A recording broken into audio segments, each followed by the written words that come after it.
אני, שלא במקרה, אני גר באזור חרדי, ולדעתי אנשים שם מתלבשות אומנם קצת יותר צנוע, זה נראה, אבל הן לא פחות דוגמניות מהדוגמניות בפריז. אנחנו איבדנו את כל המוסר, ואיבדנו את כל הנימוס, ואיבדנו את כל הדברים המהותיים שיש להם באמת ערך. בתור חילונית לשעבר לא לשכוח. אני כן לא ארשה לעצמי בירושלים להסתובב פה במיני או בשורט קצר. למה? מתוך כבוד. מתוך כבוד לעם היהודי שלי, שהוא פשוט דתי. אבל יש אזורים אבל יש חילונים גם, אז מה? בדיוק. אני יודעת שיש... למה את לא מכבדת? סתם, אני שואל אותך, אם כבר נלך עד הסוף, למה את לא מכבדת את החילונים והולכת כבר עם מיני? החרדים באמת נלחמים בשביל ירושלים ובקדושת ירושלים כפי שהם רואים אותה. קדושת עם ישראל. מלכי ישראל זה כמו תצוגת אופנה של פייר קרדן. עם כל הצניעות. עם הצניעות לכאורה. יש סטטיסטיקה. שמה? כמה יש חרדים, כמה יש חילונים. אז יש יותר חרדים. רק מה? לא שיכפה עליי את אבל את בעיקרון גם לא צנועה כל כך, סליחה שאני חילוני ואת חוזרת תשובה, אני מרשה לעצמי, כי אני לא אכפת לי עם המטפחת השביס השחור הזה שזה צעיר, בשכונות כאלה, את צריכה לדעתי לכבד וכן להתחסות. אני הייתי בהודו, לא רוצה שיהיה פה כמו איראן, אתה יודע, אבל אם כן ישימו כיסוי על הראש וזה... אני בן אדם מודרני.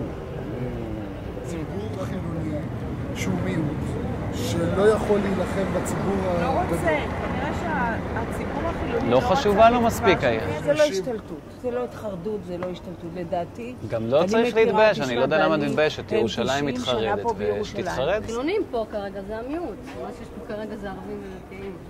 נכון. שאלה אם לא... אם לא יותר ערבים. אז שאלה אם לא כדאי כחילונית. כמו שאנחנו, סליחה שאני אומרת מכבדים ערבים. הנה, ראית איך הם מסתובבים כאן?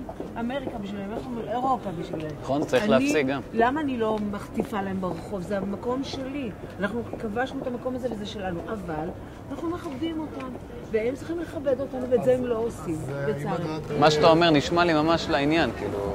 זה מציאות, זה לא עניין, זה מציאות. על מה הנושא? אתה חושב שפיל יכול לזה נחמד?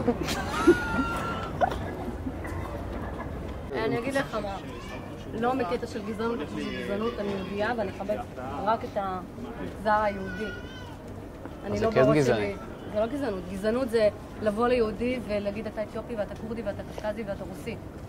ונגיד כולם יהודים. מבחינתי זה גזענות. הם לא אומרים סטופ, לא אומרים מספיק. ככה זה צנוע ויותר לא צריך. אפילו הילדים שלי לא לומדים במקומות שחורים. למה? כי אני רוצה לשמור על נעימות בחיים שלי. הרמב"ם אומר, צריך לבחור בדרך הזהב. אני לא רואה. זו המדינה שאנחנו כבשנו אותה, זו המדינה שלנו. אז אנחנו פה בכיבוש? לא בכיבוש, זו המדינה שלנו. תראה איך זה נראה, זה הפנים שלנו, עוברים פה תיירים, עוברים פה... אתה לא מסכים? כן, אני לדעתי, כן, אני מסכים איתך.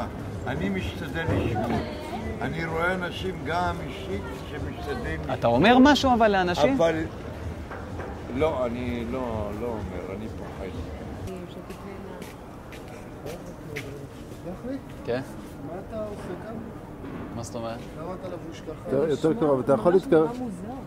חשבתי שאתה אוסף את זה לאיזו מעבדת מחקר משהו. לא, חלילה, אני תושב מרכז העיר. נקה קצת הזבל, עוזר נראה לי לעירייה, כאילו. ולמה אתה לבוש... אני מתמחה בדסה עין כרם, סליחה. זה נראה לי הכל בדיחה, כל הסיפור הזה. אני?